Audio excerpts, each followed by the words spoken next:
सिद्धांत सरस्वती विजयते गौरीय गोष्ठीपति वंदे गुरुपद्वंदं भक्तबिंदसमन्वितं श्रीचैतन्यप्रभुं वंदे नित्यानन्दसहोदितं श्रीनन्दनन्दनं वन्दे राधिका चरणद्वयं गोपीजनसमायुक्तं बिन्दावनं मनोहरं वाञ्छाकल्पतरुश्च कृपासिन्धुभ्यश्च पतितानं पावनेभ्यो वैष्णवेभ्यो नमो नमः।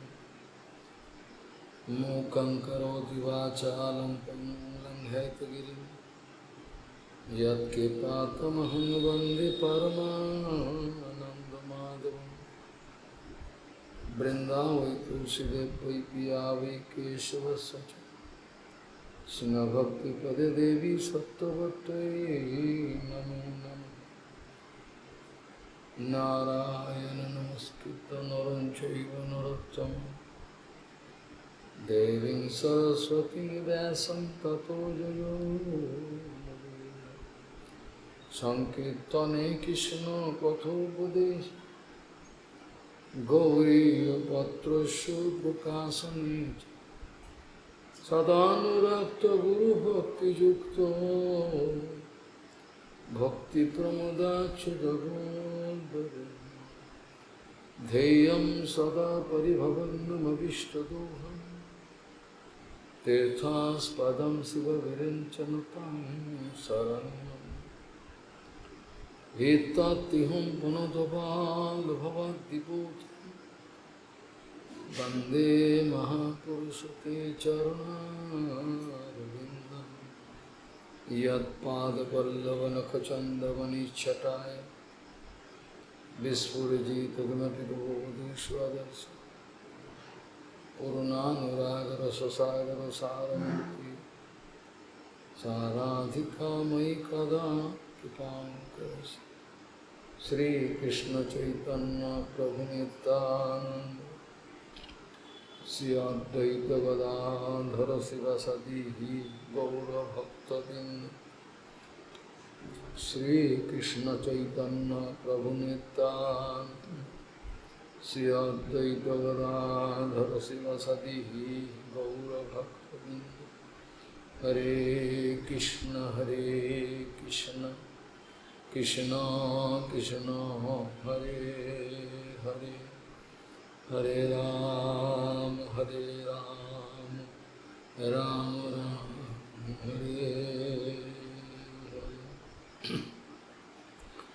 आजानुलंबित भुजौ कनकावदातो संकीर्तनैकपितरौ कमलायताक्षौ विश्वाम्बरो द्विजवरौ जुगधर्मपालो वन्दे जगत्प्रियकरो करुणावतारो। हरे कृष्ण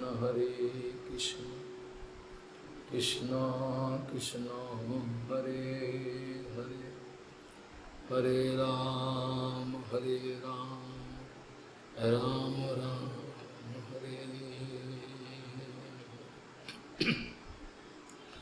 नमः। नमामि गंगे तव पादपङ्कजं सुरासुरैर्वन्दितो दिव्यरूपं भुक्तिं च मुक्तिं च तदासि नित्यं भावानुरूपेण सदा नरानं। गङ्गातरङ्गरमणीयजटाकलापं गौरी निरन्तरविभूषी तवानुभागं नारायणो प्रियमनङ्गमदापहारं वाराणसीपुरपति भजवीशनाथं वागीशजुष्वदने लक्ष्मीर्यस्य च वक्षसि यस्यास्ति हृदये संवित् त्वं नृसिंहमहं भजे। हरे कृष्ण कृष्ण कृष्ण हरे हरे, हरे राम राम राम हरे हरे। यस्यात्मबुद्धि कुनोपेति धातुके सौधि कलत्रादिषु भौम इत्यदि जत्तित्व सलिलेन हिचित जनेषु अभिज्ञेषु स एव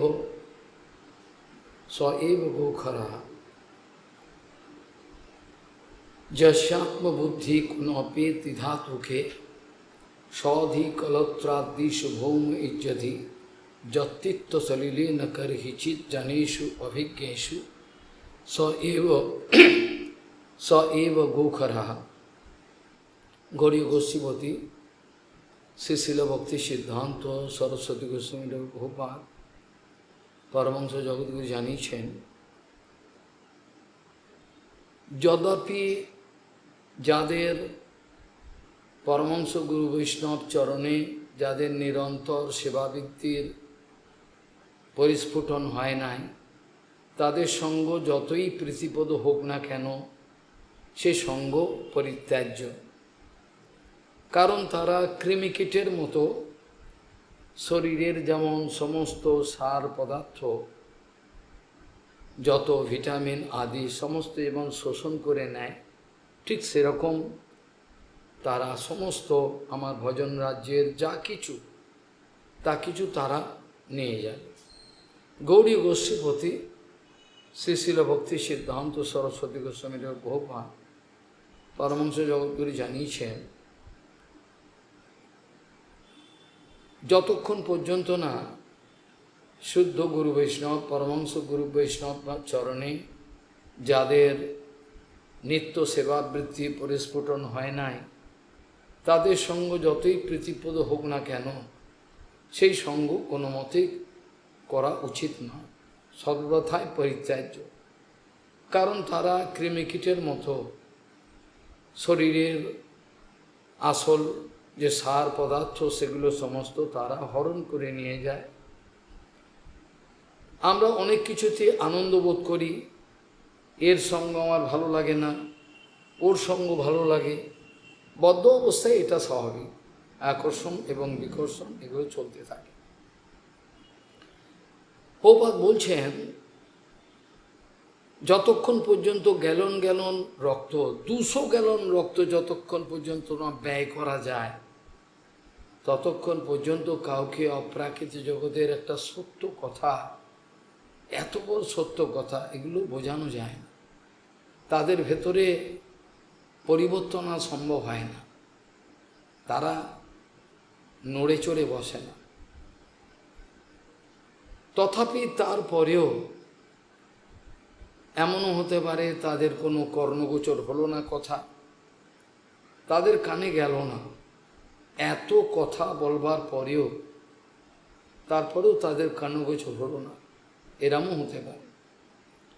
আমরা 200 গ্যালন কেন, আমরা প্রচুর রক্ত ব্যয় করার জন্য ব্যস্ত আছি। লোকে শুনুন অপ্রাকৃত জগতের সত্য কথা। হরিকথার বড় দুর্ভিক্ষ পড়েছে, বড়ই দুর্ভিক্ষ পড়েছে, এতটাই দুর্ভিক্ষ পড়েছে যেটা বলবার কথা নয়। জগতের সার বস্তু বাদ দিয়ে প্রত্যেকেই অসার বস্তুর পেছনে দৌড়াচ্ছেন। এটি তাদের, কেন দৌড়াচ্ছেন কেউ, প্রত্যেকেই মায়ার প্রভাবেতে এতই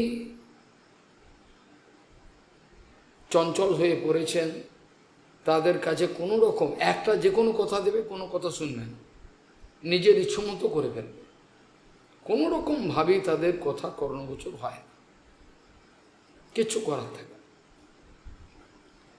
বিভিন্ন জায়গায় সেদিনকেও বলছিলাম, প্রভুপাদ বলছেন দুঃখ করে, আমি সপ্তমক্ষিকা, দায়নি পুরী আদি সমস্ত বিভিন্ন জায়গায় পর্যটন করলাম ভারতবর্ষের তীর্থ আদি, কিন্তু একটা এমন জনও দেখলাম না, একটা এমন ব্যক্তি পেলাম না যে বাস্তবিক হরিকথা কীর্তন করে আমাদের এই মরুদ্যান সদৃশ্য হৃদয়কে একটু জল সেচন করবেন, এরম কোনো ব্যক্তি পেলাম না। প্রত্যেকেই কোনো না কোনোভাবে কোনো না কোনো নিজ স্বার্থ সিদ্ধির জন্য ব্যস্ত হয়ে পড়ে রয়েছে। তাদের মধ্যে কোনো গুরু বৈষ্ণব ভগবানের সেবার কোনো প্রবৃত্তি নাই, করতে হয় করেন, যেমন ডিউটি, এরকম ধরনের তাদের প্রবৃত্তি। খাবো দাবো থাকবো, কোনো শিখবো, কোনো কিছু জানবো, ভুলটা আমার কোথায় হচ্ছে, এগুলো কোনো কিছুই জানবার কোনো আগ্রহ নাই। খালি লোকের দোষ দর্শন করা, খালি লোকের দোষ দর্শন করা। প্রভুপাদ আমাদের উপদেশ দিয়েছেন, দয়া করে আপনারা নিজ নিজ দোষ সংশোধন করে নেবেন, এতে আপনাদের সুবিধে হবে। আপনারা প্রত্যেকে নিজ নিজ দোষগুলো যে আছে, অসংখ্য দোষ, সেই দোষগুলো সংশোধন করে নেবেন। অপরের দোষ দর্শন করতে যাবেন না। অপরের দোষ দর্শন করতে, সেই দোষ আপনার মধ্যেও আছে, সেই দোষগুলো দর্শন করে লাভ হয় না। একটা চালুনি যদি একটা ছুঁচকে দোষ ধরতে যায়, চালুনি বলে কি করে হয়, অজস্র দোষে পরিপূর্ণ জীব, এরা অপরের দোষ দর্শন করে লাভটা কী হয়? এ রক্ত মাংসের মানুষে যাদের আমি এবং আমার বিচার, এটি আমি এবং এই যত পিণ্ড রক্ত মাংস, এইটার মধ্যেই আমার শরীরের তোয়াজ করব, শরীরটাকে ঠিক রাখবো, আর কিছু আমার দরকার নেই, বাকি যা চুলেই যান। এই জন্য বলছেন যস্যাত্মবুদ্ধি কোনোপি ত্রিধাতুকে। প্রভুপাদ বলছেন এই জড় শরীরটার মধ্যে যখন আমি এবং আমার বিচার চলে আসে, সেটাকে বলে বিবর্তের স্থান, যেটা মায়াবাদীরা বিবর্ত বলে, এইটা হলো বাস্তবিক বিবর্ত। বিবর্ত একে বলে। নিজের শরীরটাতে এই যে চোখ, নাক, মুখ এইগুলো দিয়ে খাচ্ছে থাকছে, আর কিছু জানার কোনো দরকার নেই, দিনটা চলে গেলেই হলো। এইটাকে বলা হচ্ছে, প্রভুপাদ বলছেন যস্যাত্মবুদ্ধি কোনপি ত্রিধাতুকে, মলমূত্র আদি, রক্ত মাংস, বায়ু পিত্ত কফ, ত্রিধাতুকে, তিনটে ধাতু, এগুলো সব, এগুলোকে আমি আমার বিচার করে এগোবার কোনো প্রশ্নই নেই। একটু যে এগোবো, সামান্যতম একটু এগোবো, এর কোনো আকাঙ্ক্ষাই নেই। এই যে আজ ভালো আছি, আমায় যেন বিরক্ত না করে কেউ। এই ধরনের বিচারটা ভয়ঙ্কর বিচার, ভয়ঙ্কর বিচার। এই ধরনের বিচারটা কোনো মতেই একটা সুবিধাজনক বিচার বলা হয় না। যস্যাত্মবুদ্ধি কোনপি ত্রিধাতুকে, তারপর বলছেন কি যস্যাত্মবুদ্ধি কোনপি ত্রিধাতুকে, হ্যাঁ ভৌম, হ্যাঁ এইভাবে দেখা যায় যস্যাত্মবুদ্ধি কোনপি ত্রিধাতুকে সধিক কলত্রাদিষু ভৌম ইজ্জদি, এটা আমার আপনজন, এর যত দুর্গুণ থাকুক এটা আমার ভালো লাগে, এটা আমার আত্মীয়, বাকি এরা তো আমার আত্মীয় না, এরা উৎপাত দূর হলে ভালো হয়। এ ধরনের বিচারটা, এটা হিংস্র বিচার, এটা ভালো নয়। সধিক কলত্রাদিষু ভৌম ইজ্জদি যস্তিত্ব বুদ্ধি সলিলে ন করিচিত জনেষু অভিজ্ঞেষু। জলটাকে তীর্থ ভেবে নিচ্ছে। তীর্থক্ষেত্রেতেই যদি বাস্তব সাধু সন্ধান আমাদের না হয়, তাহলে সেটাকে কি তীর্থ বলা যায়? সেটাকে তীর্থ বলা যায় না। যে তীর্থতে কোনো সাধুর সন্ধান পেলাম না, সাধুসঙ্গ হলো না, সেটাকে তীর্থ কী করে বলবো? তীর্থ পর্যটন করলে মন পবিত্র হয়, আমার মন পবিত্র হলো কোথায়? যেখানে যুধিষ্ঠির মহারাজ যুধিষ্ঠির মহারাজ আমাদের বিদুরজি মহারাজকে বলছেন যে আপনার মতো ব্যক্তি তীর্থ পর্যটন করতে যায়, এর বড় আশ্চর্য। আপনি তো নিজেই তীর্থস্বরূপ। আপনি তীর্থ করতে যান, সেটা তীর্থকে পবিত্র করার জন্য। তীর্থি কুর্বন্তি তীর্থানি শান্তস্থেন গদাভ্যেতা। আপনার অন্তঃকরণে যে গদাধর ভগবান আছেন, সেই গদাধর ভগবান আছেন বলে সাধুগুরু বৈষ্ণব একটা যে কোনো পরিবেশকে পবিত্র করতে পারে। যে কোনো জায়গায় থাকুক, বাইরের দৃষ্টিতে তারা কিছু করছে না মনে হয়, এর তাদের প্রভাবে সমস্ত কিছু চাকার মতো চলে। এরা গুরুপাদ পদ্মকে দিয়ে পরীক্ষা করেছে। তিনি বাইরের দৃষ্টিতে এই বৃদ্ধ বয়সে কোথাও উঠতে পারতেন না, কিন্তু তার থাকাতে যেন মোয়ার মতো সমস্ত চলছে। কিন্তু তারপর তো পাষণ্ডগুলো, যারা পাখণ্ডী, যারা পশু, তারা তো করবে। তার জন্য তিনি জগৎ ছেড়ে চলে গেলেন। কি করবেন? সেই জন্য যুধিষ্ঠির মহারাজ আমাদের বিদুরজি মহারাজকে বলছেন, আপনার ভক্ত ব্যক্তি তীর্থ করতে যায় মানে সেই তীর্থগুলোকে পবিত্র করতে যায়। আপনি তো নিজেই তীর্থভূত স্বয়ং। তাই জন্য আপনি তীর্থ বানাতে যান। ভাগবত শাস্ত্রে বলছে চতুর্থ স্কন্ধে, যখন অকারণে আমাদের বৈষ্ণবানাম যথা শম্ভু তাকে যখন নিন্দা করছেন, যা তা বলছেন, কে? দক্ষ প্রজাপতি। এদেরকে দক্ষ বলা, একে বলা হয় দক্ষ। দক্ষ মানে এফিশিয়েন্ট। দক্ষ প্রজাপতি কিসে দক্ষ? না বাল বাচ্চা পয়দা করবে, স্ত্রী পুত্র আদি নিয়ে সংসারে থাকবে, এইটাতে দক্ষ। স্ত্রী প্রসঙ্গ দাও তখন আনন্দ, আর অন্য প্রসঙ্গ ভালো লাগে। এগুলো দক্ষ প্রজাপতি। আমার লাভ হচ্ছে কিনা, প্রফিট অ্যান্ড লসের অ্যাকাউন্ট, স্ত্রী প্রসঙ্গ, গ্রাম্য কথা, এগুলো খুব ভাল লাগে। হরিকথা না হলেই ভালো। যত হরিকথা গুরু বৈষ্ণব থেকে দূরে থাকা যায় তত আমাদের সুবিধে। এই ধরনের বিচারগুলো যারা হরিভজন করবেন না, করতে চান না, ফেঁসে গেছেন, এখন এদিক ওদিক কোনো জায়গায় যেতে পারছেন, তাদের এই ধরনের বিচারগুলো হয়।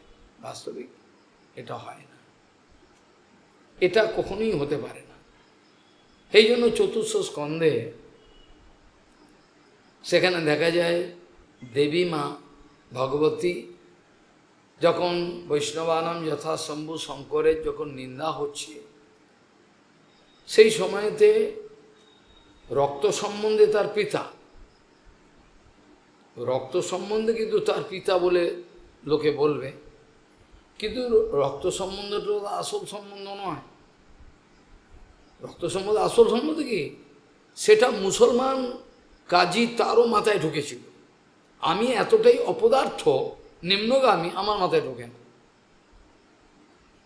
আমার মাথায় ঢোকে না এটা বাবা মা, এটা আমার ভাইপো ভাইজি, এগুলো নিয়ে সম্বন্ধটা, আমার ভাই বৌদি, এগুলো তো সম্বন্ধ নয়। এটা মুসলমান কাজীর মাথায় ঢুকেছিল। মুসলমান কাজীর মস্তকে ঢুকেছিল বলে সে তো এই কথা বলেছিল না মহাপ্রভুকে। এই রক্ত সম্বন্ধ থেকে গ্রাম সম্বন্ধ হচ্ছে সাচ্চা, গ্রাম সম্বন্ধ আসল। গ্রাম সম্বন্ধে তুমি আমার ভাগনা হও, আমি মামা হই। রক্ত সম্বন্ধ পরিবর্তন হয়। আর গ্রাম সম্বন্ধে তুমি আমার, কথাটা ঠিকই বলেছে। সমস্ত সময় আমার বিচারধারাটা একটা রক্ত মাংস, একটা পূর্ব সম্বন্ধ, একটা এরিয়ার মধ্যে ঘোরাফেরা করে, এর বাইরে যেতে পারে না।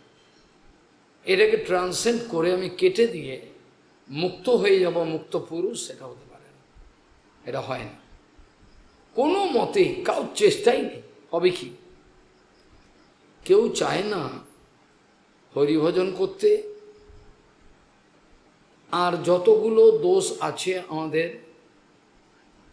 সেগুলো থেকে বাইরে যাওয়ার প্রচেষ্টা কাউর নাই। সর্ববিধ দোষাহা পুরুষেণ হাতব্যা ভূতিমিচ্ছতা। সর্ববিধ দোষাহা, 6 রকমের দোষ, যে দোষ যারা জীবনে বড় হবে, মহান হবে, যারা নিচু হবে, একেবারে শকুনের মতো খালি দোষ দেখবে, গুণ দেখতে পায়, তারা ওই ভাগাড়ে মরা আছে, ওপরে উঠলো, ওইটাই দেখবে, তারা দেখতে পায় না। কিন্তু গুরু বৈষ্ণব কার মধ্যে কি দোষ আছে, কি গুণ আছে, তারা বুঝতে পারে। হয়তো এতে আমার রাগ হয়ে যায়, ইনি পক্ষপাতিত্বের কারণ না, তারা কোনো মতেই পক্ষপাতিত্বে নেই, তাদের কোনো যায় আসে না, সেই জন্য তারা নিরপেক্ষ। আমার দোষারোপ আমি করতে পারি, কিন্তু তিনি নিরপেক্ষ গুরু বৈষ্ণব। সর্ববিধ দোষাহা পুরুষেণ হাতব্যা ভূতিমিচ্ছতা। এর মধ্যে বলছেন নিদ্রা, ত্রন্দা, ভয়, ক্রোধ, দীর্ঘসূত্রতা, মানে এই করছি করবো, করবো, এই ধরনের, এইগুলো কাম, ক্রোধ আদি যা কিছু সড়ক, এগুলোকে ত্যাগ করতেই হবে। এগুলো যতক্ষণ ত্যাগ না করবে, ততক্ষণ পর্যন্ত তারা বড় হতে পারবে না, মহান হতে পারবে না। মহান ব্যক্তি সে সকলের দোষগুণ জানেন, কিন্তু এরা পদে পদে দোষ দেখেন না। পরম পূজ্য মাধব গোস্বামী মহারাজের একটা কথা সেদিনকেই আমরা কোটেশন করছিলাম, ইংরেজিতে বলছিল অনুবাদ করতে। তিনি বলছেন, যদি কারোর মধ্যে কোনো দোষ দেখা দেয়, কোনো ভালো দোষ না, খুব খারাপ দোষ, তথাপি সেই ব্যক্তির দোষটা আমি প্রত্যক্ষ দেখে তাকে আক্রমণ করব না। মাধব গোস্বামী মহারাজের বিচারটা বলছি। তিনি বলছেন এটা বৈষ্ণব জগতের নিয়ম নয়। আমি প্রত্যক্ষ দোষটা একেবারে ভয়ঙ্কর অবস্থায় গেলে সেটা বহুপাদের মতো ব্যক্তি সেটাকে হ্যান্ডেল করবেন। সেই জন্য বহুপাদ বলছে, আপনারা এই ব্যাপারে মাথা ঘামান কেন? আপনি এইসব হাঙ্গামার কাজে যান কেন? আপনি আপনার খান দান ঠিক করে থাকুন, আপনার সেবাটা করুন। আপনারা কেন এই হাঙ্গামার কাজে যান? এটা তো আমার দায়িত্ব। কে কি করছে, কে দোষ করছে, কে কী করছে, আমি বুঝব। আপনারা সব দায়িত্ব নিতে যান, যে গলায় দড়ি দেন, ভালো নয়। পুনঃ বলতেন তিনি, আপনারা নিজ নিজ দোষগুলো দেখুন, দেখে সংশোধন, যদি সাধু হতে চান তাহলে ভালো হয়, অপরের দোষ দর্শন করবেন না, লাভ হবে না। পরম পূজ্য মাধব গোস্বামী বলছেন, যদি কারোর মধ্যে কোনো বিশেষ একটা দোষ দেখা গেল, আচার্য বুঝতে পারছেন এটা দোষ, তথাপি তিনি করুণা করে তার ওই দোষটা প্রত্যক্ষ আক্রমণ করলেন না, করে কি করলেন, তার সঙ্গে আরও সুমিষ্ট ব্যবহার করে তাকে এমন হালকা করে, আর তার নিজের যে আমার নিজের যদি উচ্চ আদর্শ কারোর কাছে দেখাতে না পারি, আমি আমার যে উচ্চ আদর্শ সত্যিকারের যদি থেকে থাকে, আমি আমার উচ্চ আদর্শ যতক্ষণ আমি তোমার সামনে দেখাতে না পারি, না প্রমাণ করতে পারি, ততক্ষণ পর্যন্ত আমি দোষ বললেও শুনবে না। খালি তিক্ততা সৃষ্টি হবে, মারামারি, ঘৃণ্য একটা অসুরের মতো একটা পরিবেশ সৃষ্টি হবে। ওই জন্য শুদ্ধ গুরু বৈষ্ণব এমন কিছু কিছু দোষ দেখেন, দোষ করেছে, কিন্তু বকার কথা, কিন্তু বকলেন, একটু হেসে হালকাভাবে কেটে, আবার কখনো কখনো একটু কড়া বললেন। এগুলো তাদের একটা টেকনিক। এগুলো মানে তারা রাগ করেছেন, ক্রোধ হয়ে গেছে, মারবে আমাকে দুমদাম করে, এরম নয়। তাদের কাম ক্রোধ থাকতে পারেন। এই জন্য সর্ববিধ দোষাহা পুরুষেণ হাতব্যা ধৃতিমিচ্ছতা। কাম, ক্রোধ আদি যা কিছু আছে, নিদ্রা, ত্রন্দা, আলস্য, তারপর দীর্ঘসূত্রতা মানে ও করছি করব, ওটা নিয়ে অনেক দিন কাজ করব, আলস্য, দীর্ঘ সত্তর। এই ধরনের বিষয়গুলো ভয়ঙ্কর। এগুলো যতক্ষণ থাকবে আমরা তাড়াতে না পারব, ততক্ষণ পর্যন্ত আমরা মহান হতে পারব না। সবাই মহান হতে পারে না। হয়তো আমাদের পুরো পৃথিবী খুঁজলে পরে হাজার হাজার আমরা দেখব লোক সাধু সেজেছেন, কেউ কেউ আচার্যের ভূমিকায় রয়েছেন, কেউ কেউ একটু চালাকি করাটাকে মনে প্রমাণ করছেন যে ওটা ওদের আদর্শ। একটু চালাকি করছেন, নিজের লাভ পূজা লুটে নেবেন, সেটাকে জগতেরকে প্রমাণ করার জন্য আমি মহান। কিন্তু এটাকে মহানতা বলে না।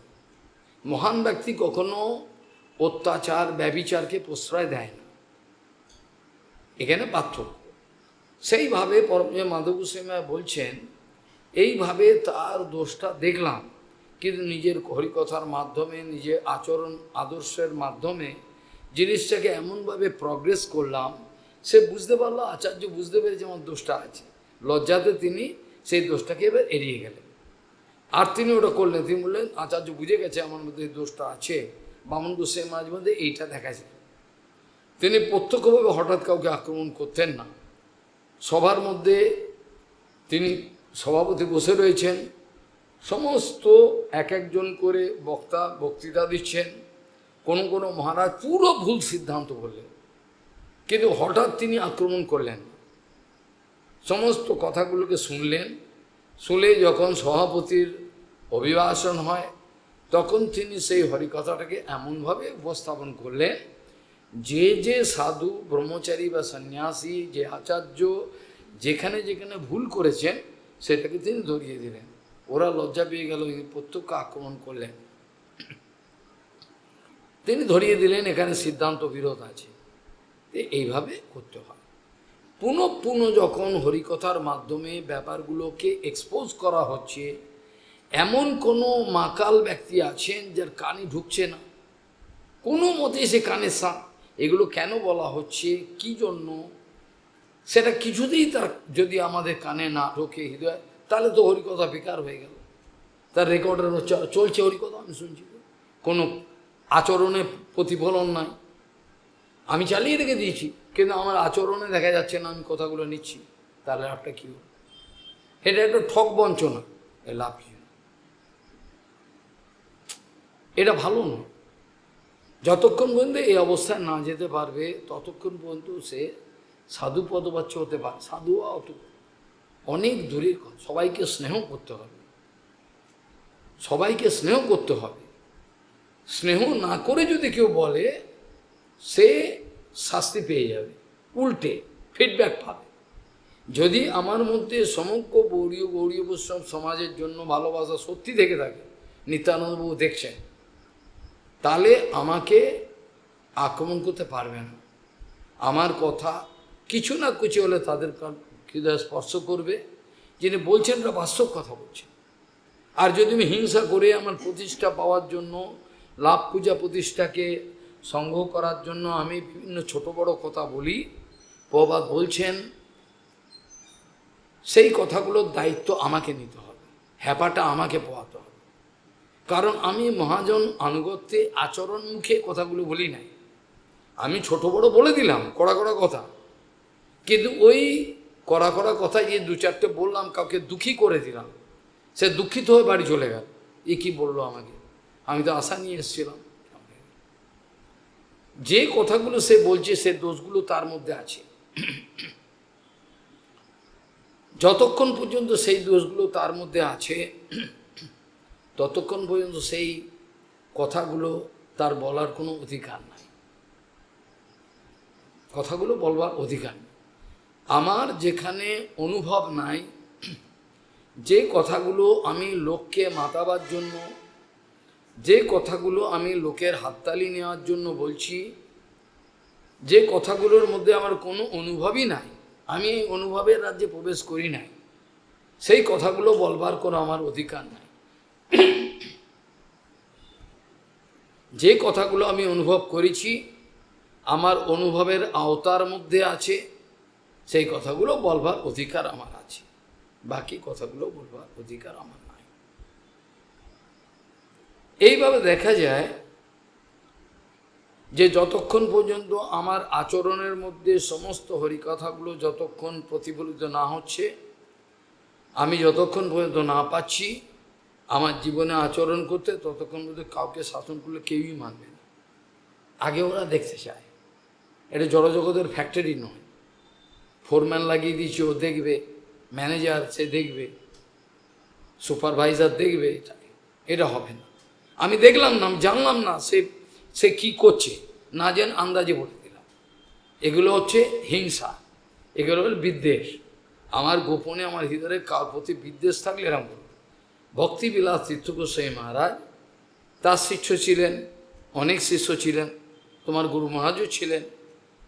সেখানে আমাদের যে মহারাজ আচার্যের কাজ যাকে দায়িত্ব দেওয়া হয়েছিল, যে দেব রাখলেন, তার নাম কি? এর আগে, তোমার গুরু মহারাজের আগে, হ্যাঁ, ভাগবত মহারাজের কথা বলছি। উনি খুবই ভালোবাসতেন, আমার গুরু মহারাজ ভালোবাসতেন। ভালো, এই ব্যবসায় কোনো সন্দেহ নেই, তো অন্য কিছু ব্যবসা সহ্য করতে পারেননি, কিন্তু অন্তর থেকে ভালোবাসতেন। এ কথাও তোমার বলি, আপনি থাকতে আমি অন্য লোকের কাছে যাব? বলেন কি, আমি এদিকে গেছি কেন, এটা আমার অধিকার নাই, দেখুন এভাবে। কিন্তু ভাগবত মহারাজ ছিলেন, ভাগবত মহারাজ পণ্ডিত ব্যক্তি ছিলেন, শাস্ত্রবাস্ত্র জানতেন। তাকে ছিল ভক্তিবিলাস তীর্থ গোস্বামী গ্রন্থ আদির সমস্ত কিছু সেবা দিয়েছে। তার মধ্যে কোনোদিন অহংকার আমি দেখি নাই। আমি তো চৈতন্য মঠে ছিলাম, হরিকথা আদি সমস্ত প্রসঙ্গে, অন্য কোনো প্রসঙ্গে ছিলাম না, কোনো রাজনীতি কিছু না, খালি ওই হরিকথা দেখেছি। তার মধ্যে কোনো রাজনীতি বলে কিছু নাই, সরল একদম বাচ্চা ছেলের মতো। খালি বলতেন, বাবা আমাদের এখানে বড় গুঁতাগুতি, এই কথা বলতেন আর হাসতেন, বাবা আমাদের এখানে বড় গুঁতাগুতি, এই আর কিছু বলতেন, কোনো ছোট বড় কোনো কথা। তিনি বলছেন একদিন যে আমাকে গুরু মহারাজ কেন এই সেবা দিলেন তিনিই জানেন।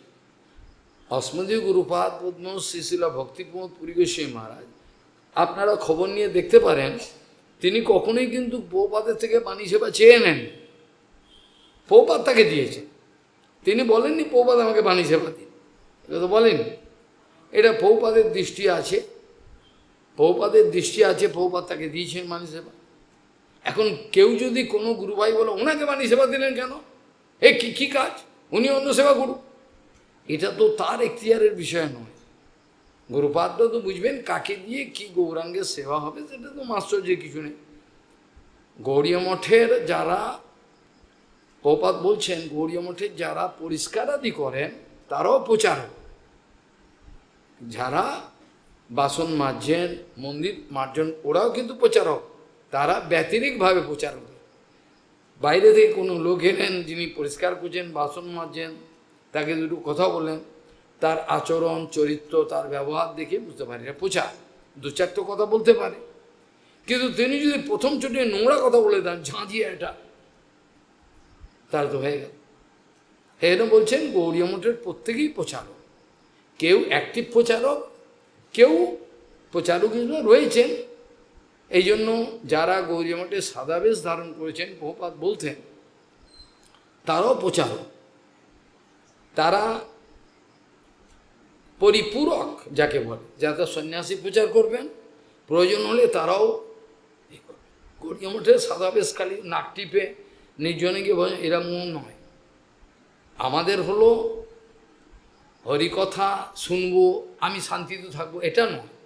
যত অশান্তি ভোগ করতে হয় হোক, কিন্তু যে কোনোভাবেই আমার কাউর হৃদয়েতে গৌরাঙ্গের কৃপা বাড়ি সঞ্চারিত করে দেওয়ার দায়িত্ব পড়েছে, এটা জানতে হবে। এটা ছেড়ে দিয়ে অন্য কোনো কথা হবে। যাই হোক, তিনি বলতেন, অনেক গুরু ভাই আমার গুরুপাদের কাছে গিয়ে অভিযোগ করতেন যে এ কোনো সেবা করে না, কিচ্ছু করে না, বসে থাকে খালি। গুরু মহারাজ আমাকে একদিন ডাকলেন, তুমি নাকি কোনো সেবা করো না, এতে সব বলছে সমস্ত কিছু। বলে কে বলছে তা আমি জানি না গুরু মহারাজ, কিন্তু আমি কাগজগুলো সব নিয়ে আসছি, আপনি আমাকে যত দিয়েছেন আমি করেছি কিনা আপনি দেখুন। বলে সব কাগজ এনে দেখালেন, তাই তো সবই তো করেছে। ওরা বলছে সেবা করেন। সেবাটা আমি যদি কাউকে বলি কোনো মানুষের এমন শারীরিক অবস্থা সে অন্য কোনো সেবা করতে পারে না, যেমন পরীক্ষিত মহারাজের পরিস্থিতি এমন ছিল অন্য কোনো সেবা করা, সেখানে শ্রবণ করেছেন শ্রবণাঙ্গ। তাহলে পরীক্ষিত মহারাজের শ্রবণাঙ্গটা কি শ্রেষ্ঠ বলা হয়েছে? হ্যাঁ, পরীক্ষিত এবার শ্রবণে আর বইয়া সখী কীর্তনে এটা বলা হয়েছে, এবার বলা হয়েছে। তাহলে দেখা যায় আমি কতটা সেবা করলাম, কত বাহাদুরিতে, কত জল, এটা নয়, কার কত পরিমাণে প্রীতিযুক্ত সেবা। একটা কথা বলে দিল, সেটা উড়ে গেল, মানে একটা আমি বলেছি, করেছি তো, কি এটা যে বললো, এটা যে কী জন্য বললো, এটা নিজের বুদ্ধি খাটিয়ে সব সেবা রসাত, টাকা পয়সা সব নষ্ট হয়ে গেল। এইভাবে দেখা যায় এগুলোকে সেবাই বলা যায় না, এগুলোকে এটা নাম কেনা, এগুলোকে বলে নাম কেনা সেবা। সেবক কোনোদিন নাম কেনে না। সেবকের দৈন্য এরকম থাকে, সে খালি কেঁদে কেঁদে বলে আমি তো সেবা করতে পারলাম না, আমার দ্বারা সেবা হলো না। সেবক কোনো ঝাঁঝিয়ে কথা বলে আমি করেছি, এটা সেবকের বিচার, এটা সেবক আদৌ নয়, সেবকের বিচারে আমার। সেবক যত সেবা করবে, যদি সত্যিকারের হরিকথা শুনে থাকে, বিনম্র ভাব, তত তার সেবার আগ্রহ বাড়বে। আমি বলছি না ওকে সব সেবা দিয়ে, এটা নয়, অন্তত চরিত্র, স্বভাব, কথা বলার ভঙ্গিমা, তার ভেতরের মাশ্চর্য না থাকা। আমি তো আগেও বোধহয় 2 দিন আগে আলোচনা করেছিলাম এখানে, সেখানে বলেছিলাম স্বপ্রতিষ্ঠা আশা কোনো রকমভাবে থাকবে না, ভগবানের সর্বাঙ্গীন সুখবিধানের প্রচেষ্টা থাকবে, এগুলো সমস্ত থাকবে। অন্নাবিলাসিতা শূন্যতা প্রথম 1 নম্বর। এবার অন্তঃকরণটা যদি খোঁজে গুরু বৈষ্ণব, দেখবো অনেক অন্নবিলাস আছে, ও বলছে কিছু নেই, আমি একেবারে গুণে পরিপূর্ণ। গুরু বৈষ্ণব দেখতে পায় যে এর ব্যাপারে দোষ অনেক আছে। কাজে অন্নাবিলাসিতা শূন্যতা একটা প্রভুপাদ বলছেন। দ্বিতীয় হলো গুরু বৈষ্ণবের যদি সেবা করি সেটাও ভগবত সেবাই হলো, কেন গুরু বৈষ্ণব সেবা মানে ভগবত সেবা হয়ে গেল, একই তত্ত্ব।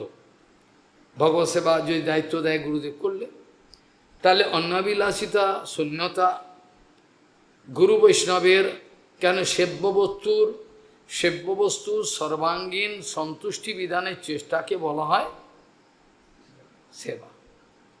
আমি কিন্তু আগে কোনোদিন বই পাবলিশ করিনি, কিছু নেই, পূর্ব আশ্রমে আমি করেছি কি, খালি বৈজ্ঞানিকদের লিখতে হতো, সে আর তো কিছু না, বিভিন্ন ভাষা টেকনিক্যাল।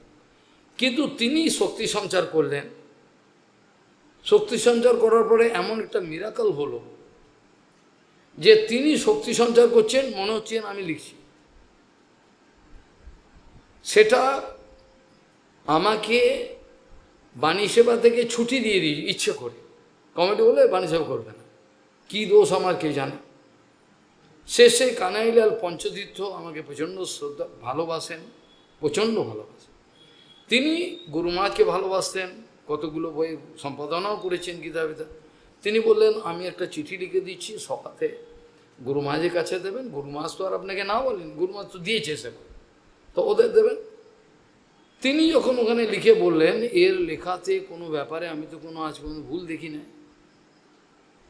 পার্থসখা দত্ত যে তোমাদের আছে, ও তো বৈষ্ণব, ওর বাবা বৈষ্ণব ছিল, ও তো কোনো দোষ দেখেনি, ওরা দোষ দেখল।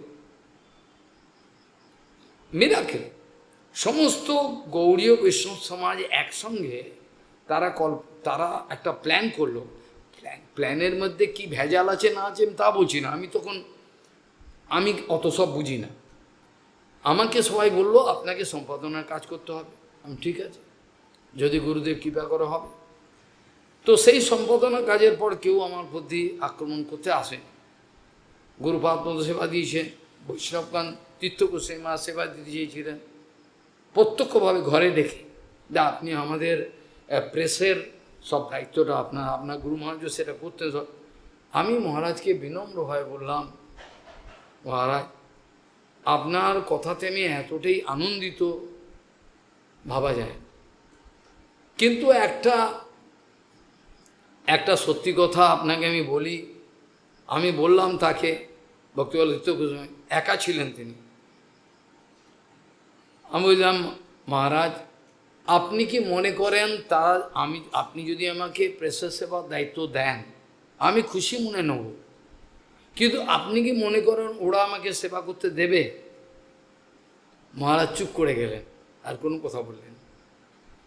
আমার তো বয়স ছোট, ও তো আমাকে সেবা করতে দেবে না। আমি ঠিক করি ভুল করি সেটা তো দেখতে পাবে, কিন্তু যদি ঠিকও করি আমাকে করতে দেবে না, যেটা মোটে হলো। শতবর্ষের পত্রিকাটা যদি কেউ দেখে, এখানে যদি অভিজ্ঞ ব্যক্তি থাকে, তাহলে তারা অনায়াসে বুঝতে পারবে কিভাবে এই গ্রন্থটা সম্পাদনা করলো। এত আচার্যের লেখাগুলো নিয়ে, তার আবার ইংরেজি পোর্শন, তারপরে স্প্যানিশ ভাষা আমি বুঝি না, ওরা করেছে, আমি সাপ্লাই করেছি।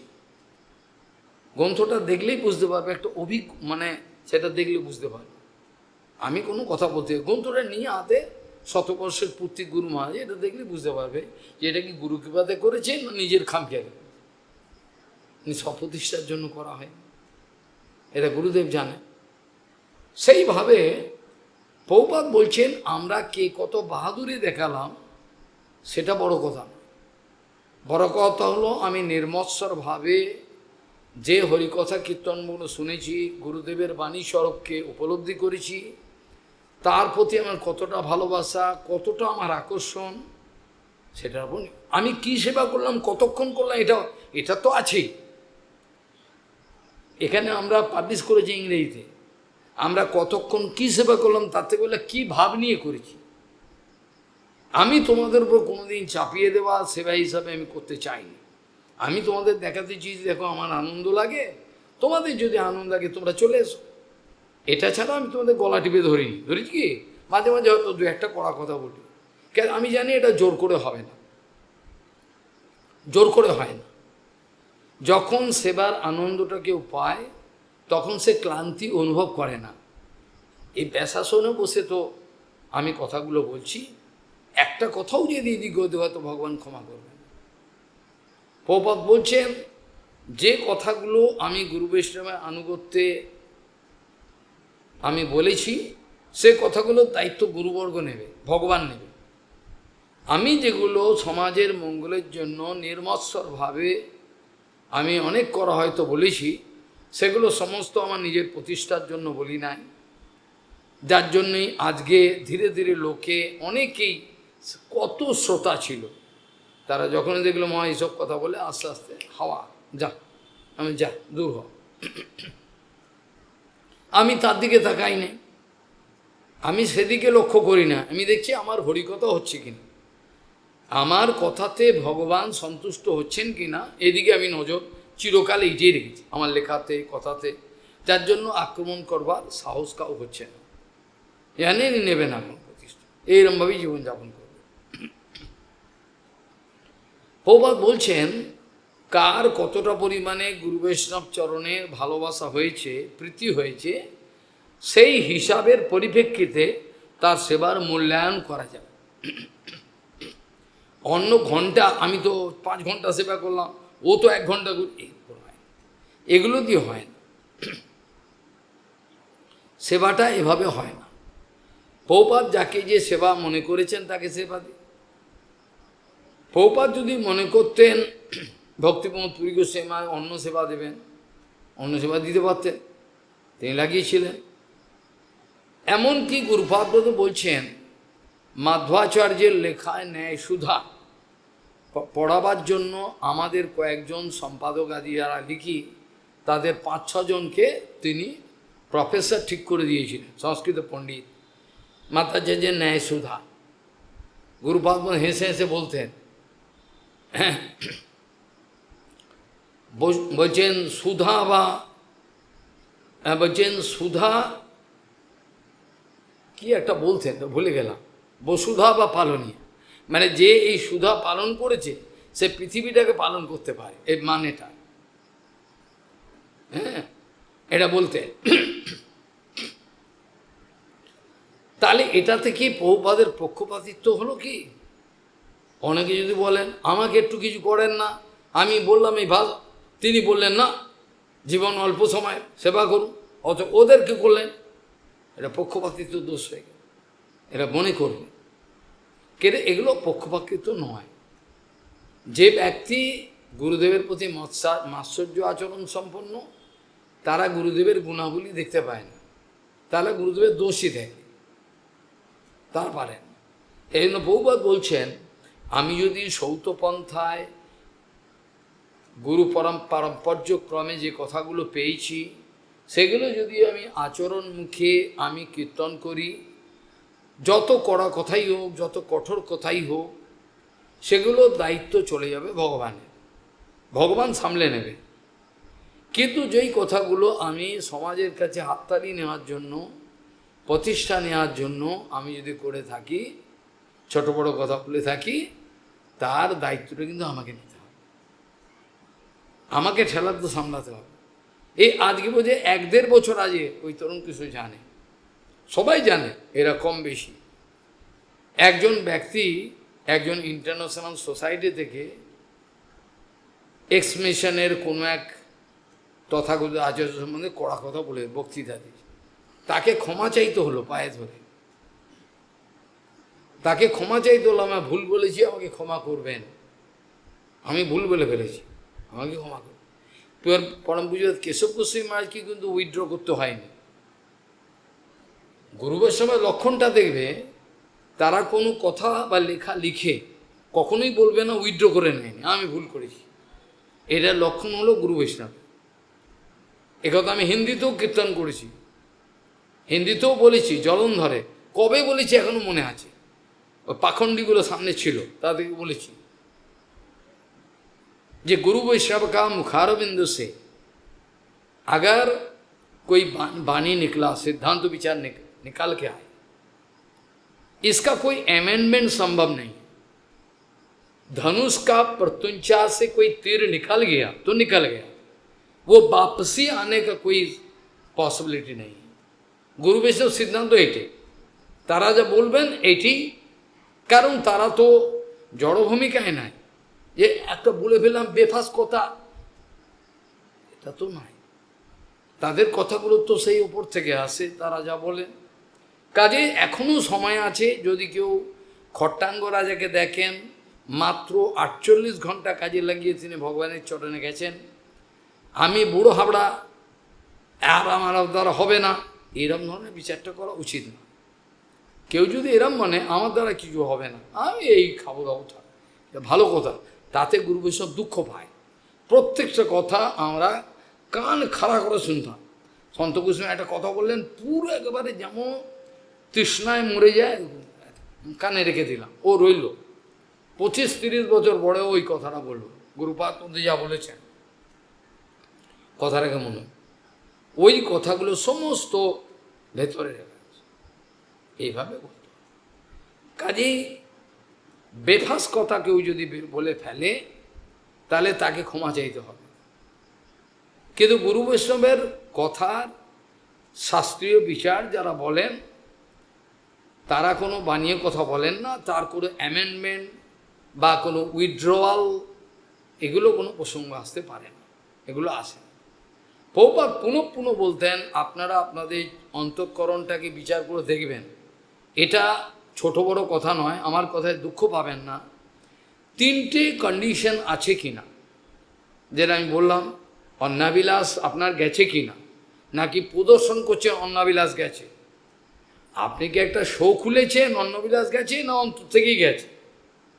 অন্নবিলাস গেছে কি না, আর আপনার প্রত্যেকটা ক্রিয়াকর্ম ভগবানকে সন্তুষ্টি বিধানের জন্য বলছেন কি না, প্রভুপাদ ভক্তি সিদ্ধান্ত সরস্বতী তাকে সন্তুষ্টি বিধানের জন্য বলছেন, নাকি অন্য কথা, এগুলো বিচার করবেন। রেগে গেলে হবে না। আপনার ক্রিয়াকর্মগুলো যেগুলো করছেন, সেগুলো কি আপনি প্রভুপাদ ভক্তি সিদ্ধান্ত তাকে খুশি করার জন্য বা তার গৌরের সন্তুষ্টির জন্য করছেন?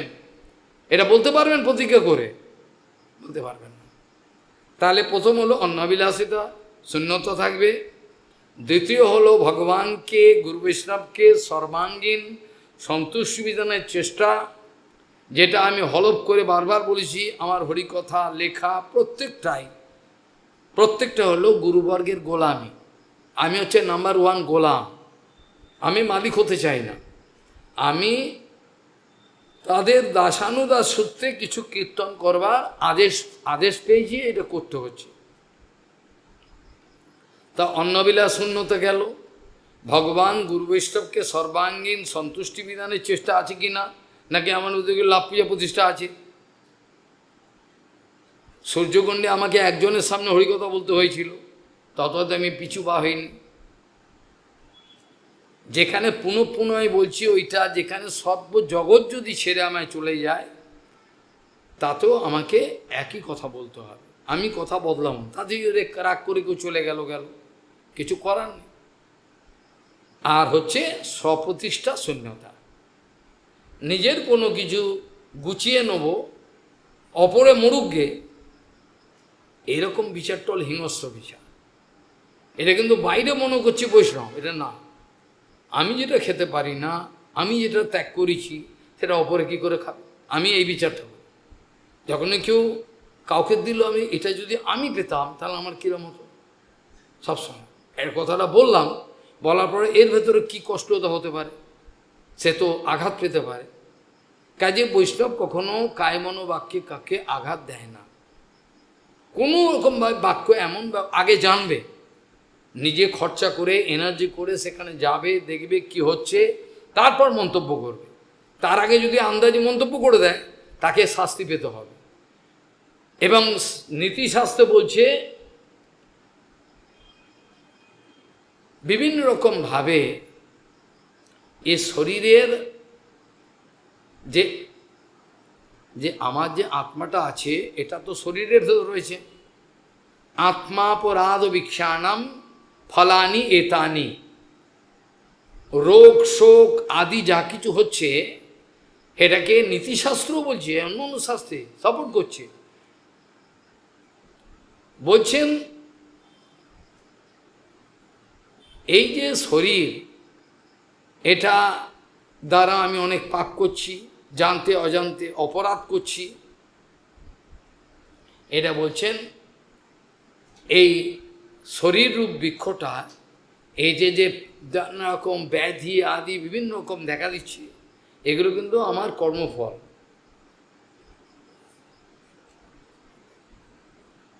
আত্মাপরাধ হয়েছে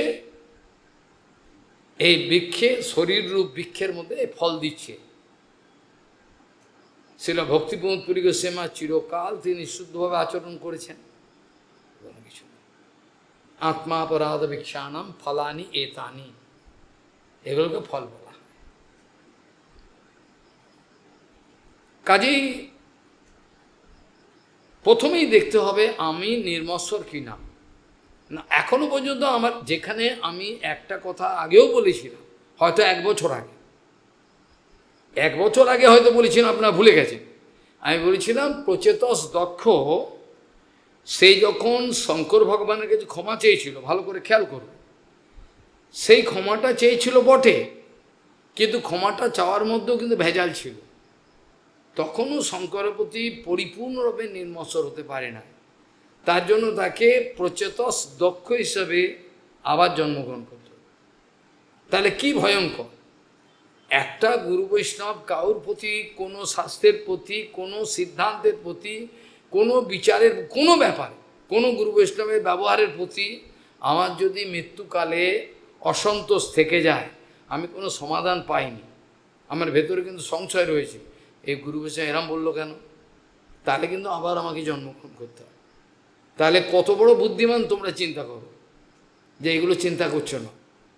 একটা সামান্য মৃত্যুর সময় গুরু বৈষ্ণবের আচরণ, সিদ্ধান্ত, ধাম নাম কোনো কিছু একটু সন্দেহ হয়ে গেছে, এটা সমাধান হয়নি। এমন কোনো গুরু বৈষ্ণবকে পায়নি, মহান গুরু বৈষ্ণব, যে তার সমাধান করে দেয়, তাকে কিন্তু আবার জন্মগ্রহণ করতে।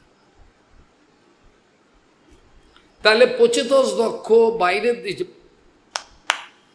প্রচেতস দক্ষ বাহ্য দৃষ্টিতে, প্রচেতস দক্ষ বাহ্য দৃষ্টিতে আমরা ভাগবত পাই ক্ষমা চেয়েছেন, চেনি, কিন্তু সেটা ক্ষমা চাওয়া হয়নি।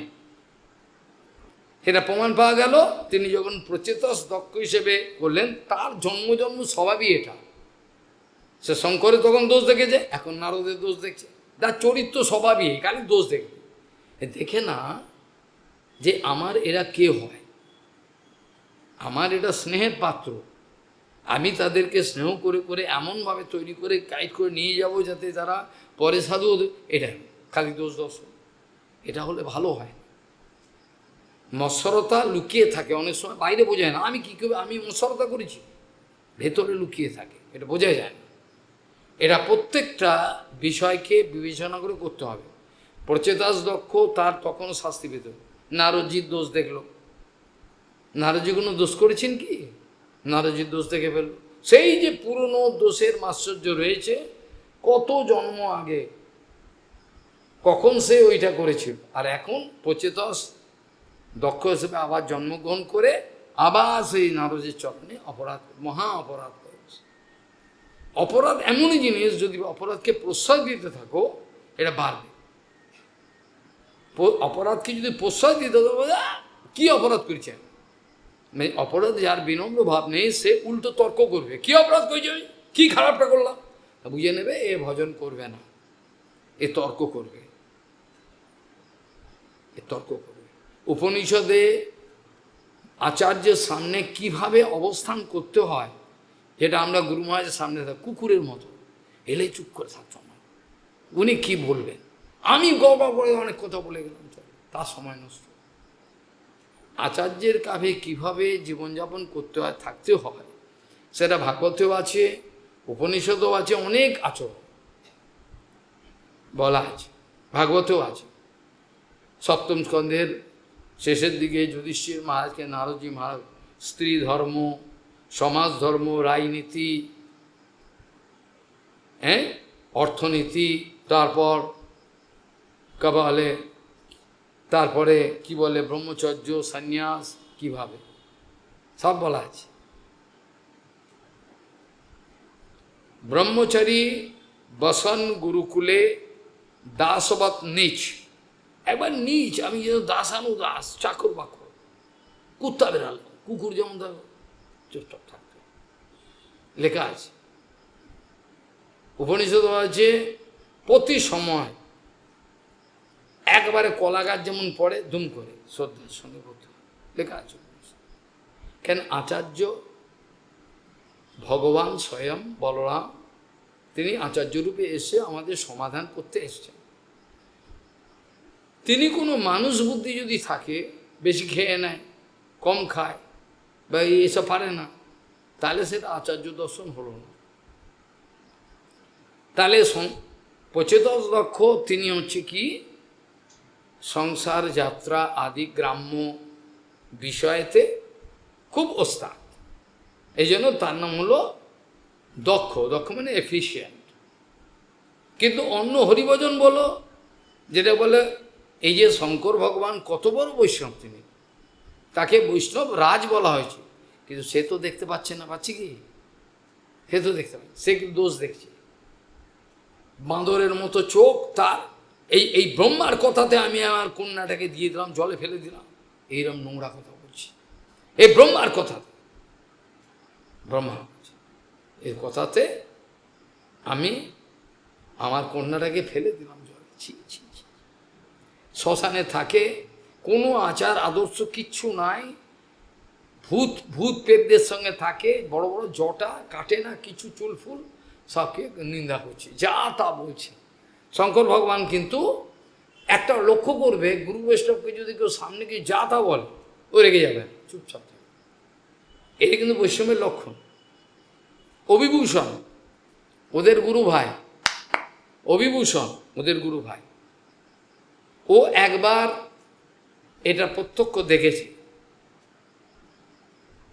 বুঝে কথাটা, যা তা বলছে অকারণে, কোনো কারণ নেই, আমাকে ডেকে নিয়ে গেল, সেখানে গিয়ে পয়সা নেই, করি না, আমি দরিদ্র, যেরকম ছেঁড়া কাপড় পরে চলি, আমাকে ডেকে নিয়ে গেল, মহারাজ ওখানে চলুন, ওখান থেকে আমায় যাবে হাঁসখালি, হরিকথা, তখন 51 মঠ ভাঙা, বিকেলবেলা হরিকথা। ওখানে যাওয়ার সঙ্গে সঙ্গে একজন গালাগাল দিতে আরম্ভ, তোমার গুরু মহারাজের একজন পাষণ্ড, সে গালাগাল দিতে, আমি কিছু বলি না, চুপচাপ বলে যাচ্ছে। চলে এলেন আপনি খাওয়া দাওয়া থাকার জন্য, আমি চুপচাপ হাসছি, কিচ্ছু বলছি না। অভিভূষণের কানে গেছে, অভিভূষণ এই কথা শুনে এত গালাগাল দিল, অভিভূষণ এত গালাগাল দিল, মানে কল্পনা করেছে, আপনি কি মানুষের মতো কথা বলছেন? এই নাকি আমি নিজে নিয়ে এসেছি, আপনি চেনেন না এনাকে? যা, ওর সঙ্গে মুখই দেখলো না, বাড়ি চলে গেল, মুখই দেখলো না, বাড়ি চলে, বলে এই সামনে থাকবো না। এই ধরনের অবস্থা, কিছু করার নেই। কাজেই নিজ অপমানে সহ্য করাটা উচিত, এটা হলো লক্ষণ। গুরুপাদ পদ্ম বৈষ্ণবগণের মধ্যে এগুলো দেখা যায়। আর যিনি নিজ অপমানে অধৈর্য হয়ে পড়েন, সেটা কখনোই বৈষ্ণব নয়, বৈষ্ণব হতে পারবেন না। গুরু বৈষ্ণবের অপমানে অধৈর্য হওয়া, এইটাকেই বলে বৈষ্ণবতার লক্ষণ। তাদের সম্বন্ধে বলতে গিয়ে প্রভুপাদ বলছেন, যদি এইরকম গৌড়ীয় বিরোধী কোনো গুরু বৈষ্ণবের ওপর অপমান হয়, তাহলে কি গৌড়ীয় সম্পাদক কিংবা নদিয়া প্রকাশের সম্পাদকগণ নীরবে হাত গুটিয়ে বসে থাকবেন? তারা কি বসে থাকবেন না উত্তর দেবেন? যদি তারা উত্তর না দেন, চুপ করে থাকেন, তাহলে আত্মার অধঃপতন জানিত অপরাধ অবধারিত। কোটেশন তো ছাড়া হয়েছে, কেউ পড়ে না, অত বড় বড় মোবাইল রেখেছে, এগুলো পড়ে না। আত্মার অধঃপাতজনক তাদের হবে, উত্তর না দিলে ভয়ঙ্কর, উত্তর দিতে হবে। কাজে আমাদের কেউ বিদ্বেষ আমরা কারোর সঙ্গে করি না, আমাদের উত্তর দিতে হয়, দিই। আমাদের কেউ বিদ্বেষী না, হিংসা আমাদের নাই। আমরা হয়তো বড় বড় রসগোল্লা করতে পারি না, কিন্তু আপনাকে রসগোল্লা বানাতে পারি, আপনাকে চেটে খাবে লোকে। আমরা বড় বড় রসগোল্লা বানাতে পারি না, ঠিকই কথা, আমাদের উৎসব, কিন্তু আপনাকে রসগোল্লা বানিয়ে দেবো, যে আপনাকে লোকে চাটবে। এটা মনে রাখতে হবে, এই কথাগুলো মনে রাখতে হবে। গুরু বৈষ্ণবের আচার্যরা এমনভাবে বানাবেন, ও রসগোল্লা বানিয়ে দেবে, ওকে চাটবে, এগুলো বুঝতে হবে। কাজেই কোথায় কি আছে না আছে এটা আমাদের অনুভব করতে হবে, কোন জায়গায় কি পাওয়া যায়। আমি বুঝলাম না এখানে কি পাওয়া যায়, ওখানে কি পাওয়া যায়, আমি বুঝলাম না, আমি একটা গোলক ধাঁধায় পড়ে গেলাম, বলো, এটা হয় না। নিষ্ঠা হইতে উপজয় প্রেমের তরঙ্গ, নিষ্ঠাটাকে বজায় রাখতে হবে। আমি একই সঙ্গে আমার প্রভুপাদকে ভালোবাসবো, আবার বিরোধী জিনিস ভালোবাসবো, এটা একসঙ্গে কী করে হতে পারে? এটা হয় না, একই সঙ্গে হয় না, যে কোনো একটা হয়, দুটো একসঙ্গে হতে পারে না। সেই জন্য যেখানে দেখবে পিতামহ ভীষ্ম যুধিষ্ঠির মহারাজকে রাজধর্ম চলে যাওয়ার আগে বাণবিদ্ধ অবস্থায়, তখন পর্যন্ত সব প্রশ্ন যুধিষ্ঠির মহারাজকে করছেন, আর তিনি উত্তর দিচ্ছেন সমস্ত কিছু। রাজধর্ম, স্ত্রী ধর্ম, সমাজ ধর্ম, যা কিছু সমস্ত সব যুধিষ্ঠির মহারাজকে উপদেশ করে তারপর তিনি দেহ রাখলেন। আর নারদজি মহারাজ আবার যুধিষ্ঠিরকে সপ্তম স্কন্ধের শেষেতে আছে, ওখানে সমস্ত কথা বলছে। সত্যর প্রতি আমার নিষ্ঠা আছে কি না, এটা প্রমাণ দরকার। খালি আমি মুখে বললাম আমার সত্যর প্রতি নিষ্ঠা আছে, কাজে অন্য করলাম না, তাহলে কতখানি আমাকে স্যাক্রিফাইস করতে হবে। জগতের লক্ষ লক্ষ লোক আমাকে সাবস্ক্রাইব করবার কথা, কথা কি না, সমস্ত লোক অনায়াসে, কিন্তু আমি সেগুলো যাইনি। আমি মার খেয়ে অপমান সহ্য করে সমস্ত কিছু করে আজকে একই সত্য কথা কীর্তন করার চেষ্টা করছি। এর জন্য আমি লোকের কাছে তিক্ত হয়ে গেলাম, তাতে আমার কোনো আপত্তি নেই। প্রভুপাদ বলছেন কথাগুলো সিদ্ধান্ত প্রভুপাদে শুনতে হবে, বাড়িতে উপদেশামৃত রাখতে হবে, চৈতন্য ভাগবত রাখতে হবে। প্রভুপাদ কি কি বলছেন, এমনকি প্রভুপাদ বলছেন আপনারা যদি গৌড়ীয় পাঠ করেন, প্রভুপাদ এ কথা বলছেন, আপনারা যদি নিত্য গৌড়ীয় পাঠ করেন তাহলে জানবেন শুদ্ধ গুরু বৈষ্ণবের শ্রীমুখে হরিকথা শ্রবণ কীর্তন হয়ে যাবে। তাহলে প্রভুপাদ কতটা গ্যারেন্টি দিচ্ছেন? আপনারা যারা গৌড়ীয় অন্য বই পড়বেন না, অন্য বই পড়ে সময় নষ্ট করে মোবাইলকে ঘাটাঘাটি করবেন না, সময় নষ্ট হবে, আপনাকে বিক্ষেপ আনবে, ফেলে দেবে। ওগুলো করবেন না, ওগুলো বিক্ষেপ হয়ে আপনাকে চিরকালের মতো বঞ্চিত করে দেবে। আর জীবনের কতটা আয়ু আছে কে জানে, পারবেন না। ওই জন্য যতটুকু সময় আছে কেবল এই হরিকথা শ্রবণ কীর্তন, আমি জানি ভাল লাগবে না, এগুলো হজম করা খুবই কঠিন, কিন্তু এগুলোই শুনতে হবে। ওষুধ যা সেইটি আমি দেবো। আমি ওষুধ পাল্টে পথ্য আপনি খেতে চাইবেন, এটা খাবো, ফুচকা খাবো, ঝালমুড়ি খাবো, আমি তো করতে দেবো না। এটা অন্য জায়গায় অন্য আচার্য আপনার পায়ে তেল মাখাবে আপনার পকেট কাটার জন্য, আমার তো পকেট কাটার কোনো ইচ্ছা নেই, ওই জন্য করতে পারবো না। যেটা প্রসঙ্গে বলছিলাম, এত বড় অপমানটা করলো কাকে, কাকে করলো? শঙ্কর ভগবান। কিন্তু দেবী বাবাকে ত্যায্য বাবা করে দিলেন, বললেন আমি দেহটাই রাখবো না, আমি দেহটাই রাখবো না, যে দেহ সম্বন্ধে উনি আমার আমার আমার স্বামী, আমার মালিক, আমার প্রভু আমাকে মাঝে মাঝে মজা করে দাক্ষায়ণী ইত্যাদি বলেন। শঙ্কর ভগবান অনেক মজা করেন, রাগ করে যায়, রাগ করলে বা রাগ ঠান্ডা করেন। এই দাক্ষায়ণী যে বলেন, এই নামটা পর্যন্ত আমি রাখতে দেবো না, এটা যেন কেউ না বলতে পারে। তিনি কী করলেন? দেহটাকে ছেড়ে দেন। কেন? ওই যে অপমান শুনেছেন, সেখানে বিচারে বলছেন দেবী যদি যেখানে গুরু বৈষ্ণবের অপমান হবে সেইখানে যাওয়া তো নিষিদ্ধ, যাবে তো নাই, কানটাকে এরম জোর করে বন্ধ করবে যেন কানে শব্দ না আসে, চলে যাবে, বুঝলে কথাটা। আর যদি ক্ষমতা থাকে তাদের জিহ্বা স্তম্ভন করে দেবে জবাব দিয়ে, যেটা করতে হয়েছে। টিভি থেকে আরম্ভ করে সমস্ত ইন্টারনেটের প্রচার করা হচ্ছে, কোনো আচার্য উত্তর দেয়নি ভক্তিবিনোদ ঠাকুরের অপমানে। সেটা ভক্তিবিনোদ ঠাকুরের অপমানে কোনো উত্তর দিল না, প্রার্থনা করেছিল আপনার উত্তর দিন, ভক্তিবিনোদ ঠাকুরকে অপমান করছেন, কত বড় সাহস। তার যারা ফলোয়ার আছেন, তিনি যে সম্প্রদায় গঠন সব অনন্তকাল, এর শাস্ত্রের কথা, যা পারো করে নাও, শাস্ত্রের কথা শুনতে হবে। তাহলে সেখানে কি বলছেন? যদি ক্ষমতা না থাকে, দুর্বল হয়ে থাকো, তাহলে কানটাকে বন্ধ করো, করে ওখান থেকে চলে যাও। আর যদি জবাব দেওয়ার ক্ষমতা থাকে তাহলে লেখো আর বলো, যদি না বলো অধঃপতন, অনিবার্য অধঃপতন, কোনো বাবা রুখতে পারবে না, পতিত হয়ে যাবে শেষ চিরদিন।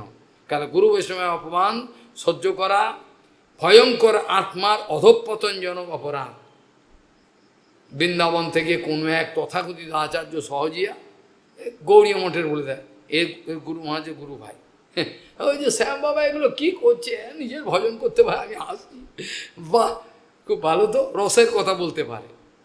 তাকে অবশ্য দিয়েছিল আমাদের হরিদাস বাবা একদিন মঠে, চৈতন্য মঠের, ভালো করে, মশাই আপনার লজ্জা করে না, এই সবাই সমস্ত লোকরা এর মধ্যে এইসব কথা বলছে, দিয়েছিল হরিদাস বাবা আমার সামনে সহজিয়া। হ্যাঁ, দুটোতে সংস্কৃত শিখলে হয়ে গেল, পণ্ডিত। এবার তারপর কি বলছেন? দেবী বলছেন যদি সম্ভব হয় তার জিহ্বাটাকে টেনে কেটে দেবেন। ভাগবত বলছে যে জিহ্বায় এসব নিন্দা করেছেন বৈষ্ণবের, সেই জিহ্বাটাকে এরম ধরে এখন কেটে দেবেন, জিহ্বা ছেদন করবেন, বুঝে গেল? দেবী বলেছে এখন আমরা সবাই যদি জিহ্বা টেনে টেনে কাটতে যাই কেস হয়ে যাবে। তা আমরা লেখার মাধ্যমে, যদি একজনের লেখাটা গুলি, বন্দুক আর সোর্ডের থেকেও বড় হয়, তাহলে এর চেয়ে আর কী হতে পারে? ইংরেজির মধ্যে কথা আছে, হ্যাঁ, pen is mightier than sword. একটা সোর্ডের যা ক্ষমতা, একটা বন্দুকের যা ক্ষমতা, একটা লেখনী আর প্রবচনের তা তো অনেক বেশি ক্ষমতা। প্রপাত এগুলো দেখিয়েছেন, আমরা ভেজাল দিতে চাই না কোনো মতে। যাই হোক, এখন প্রশ্ন হলো যে আমরা যে আলোচনা করছিলাম আজকে, বিশেষ কিছু কথা না আলোচনা করলেই নয়, সেই জন্য করতে হলো আল থেকে। যাই হোক, সময় হয়ে এলো। এখানে আমরা একাদশ স্কন্ধের সপ্তদশ অধ্যায়তে উদ্ধবজি মহারাজের পরিপ্রশ্ন, এটাকে পরিপ্রশ্ন বলে। হ্যাঁ, বারবার এটাকে প্রার্থনা করছেন, বক্তা কর্তা বিতান অন্ন ধর্মস্য অচ্যুত তে ভুবি সভায়াম ওপি বৈরিঞ্চাম যত্র মূর্তি ধরা কলাহা।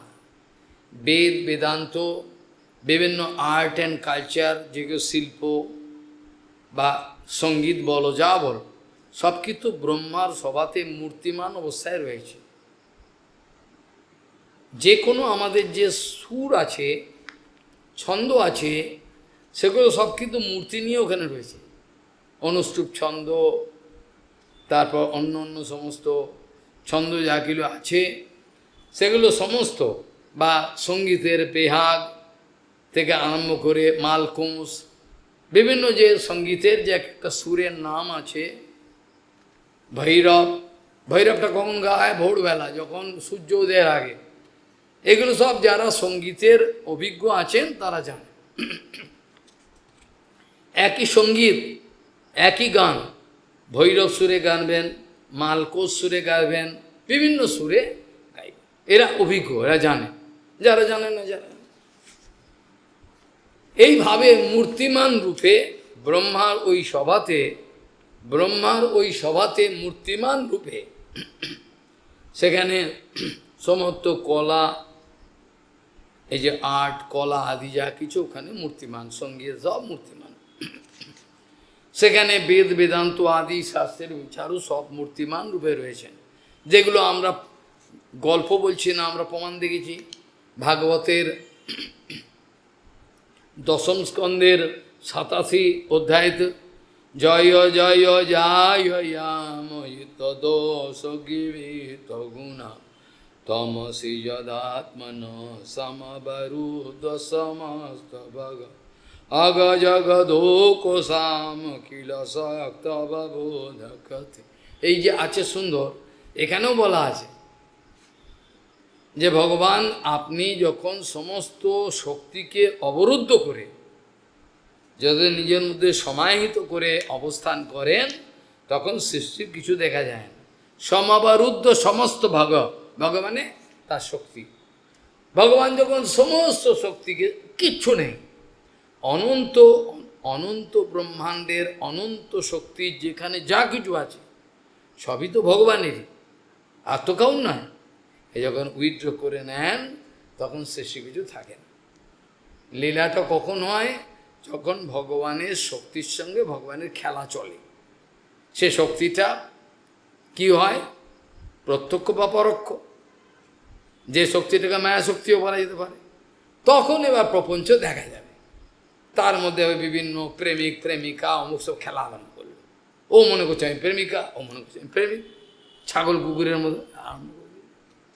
ও বুঝতে পারছেন আমি আত্মা। যারা সিদ্ধ মহাত্মা তারা কোনো বাইরের রূপ গুণ দেখে না, বাইরের গুণগুলো দেখে না। তারা থাকার সঙ্গে সঙ্গে দেখে একটা কঙ্কাল, এইরকম দাঁতগুলো, স্ক্যালিটন, তার মধ্যে মাটি দিয়ে যেমন প্রতিমা মানে ওটা দেখে একটুকু ওদের ঘৃণা আসে। ওরা ওগুলো দেখেই না। বদ্ধজীব একটু কণ্ঠশোধ ব্যাস উল্টো হয়ে যাবে। ওই জন্য মহাপ্রভু বলতেন যে শ্রীহেন নাম বৃন্দাবন দাসের প্রভু শোনেন নাই। আর নিজে বলেছেন আমি যে সন্ন্যাসী, আমি যে বৈরাগী, আপনারে সন্ন্যাসী নিজেকে বৈরাগী করি মানি। স্ত্রী নাম যবহি শুনি তবহি বিকার পায় মোর তনুমন।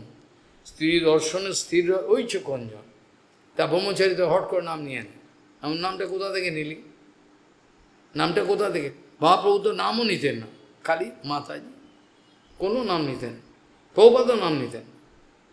চিঠি লেখার সময় লিখতে হয় সরোজবাসিনী অমুক তমুক স্নেহময়ী, এগুলো লিখতে হয়, কিন্তু এমনি সমাজে কোনোদিন। কাজেই ব্রহ্মা সভাতে পর্যন্ত এরকম যোগ্য ব্যক্তি কাউকে পাবো না যে ভাগবত ধর্মের সব কিছু জানবেন। স্বয়ম্ভূর নারদ শম্ভু কুমার কপিল ইত্যাদি বলেছ, তো এরাও ভাগবত ধর্মের বেত্তা, ভগবানের কৃপাতে, তাও অহংকার করে বলছেন। ব্রহ্মা সভাতে কি করে হবে, সেখানেও পাওয়া যায় না, যেখানে মূর্তিমান কলাগুলো বিরাজমান রয়েছে। কাজেই ভগবানকে বলছেন, হে অচ্যুত, ভূতলে ভবদীয় ভক্তি ধর্মের যে শিক্ষা, অর্থাৎ ভাগবত ধর্মের যে শিক্ষা, তার অনুষ্ঠান করে লোককে দেখাবে, আবার রক্ষা করবে কোনো বিপর্যয় এলে, এ ধরনের ব্যক্তি পৃথিবীতে নেই বললেই হয়। বোঝা গেল? যে তিনটে কোয়ালিটি আধ ঘন্টা আগে বলছিলাম, প্রভুপাদ বলেছেন, যেখানে বলেছেন কি, অন্নাবিলাসিতা শূন্যতা, গুরু বৈষ্ণব ভগবানের সর্বদাই সর্বাঙ্গীন সন্তুষ্টি বিধানের চেষ্টা, আর কোনো রকম স্বপ্রতিষ্ঠার বুঝিন লোভ নাই। এ তিনটে প্রভুপাদ বলছেন ভগবত মন্দিরে, ভাগবত ধর্মের মন্দিরে প্রবেশের দাস, তার মানে সবাই গেটের বাইরে রয়েছে, বললে রেগে যাবে, সবাই কিন্তু গেটের বাইরে, কেউ ঢোকেন। ভগবত ধর্ম মন্দিরে, ভগবত ধর্মের যে মন্দির, প্রভুপাদের গেটের প্রবেশের দ্বার, প্রবেশের গেট, এটা গেট, এটাই যাদের নেই, ফু করে গেল, ফু করে গেল, কি ভূতের মতো। এগুলো তো ভজনের লক্ষণ নয়, এই লক্ষণগুলো আবার ধীরে ধীরে শিখতে হবে।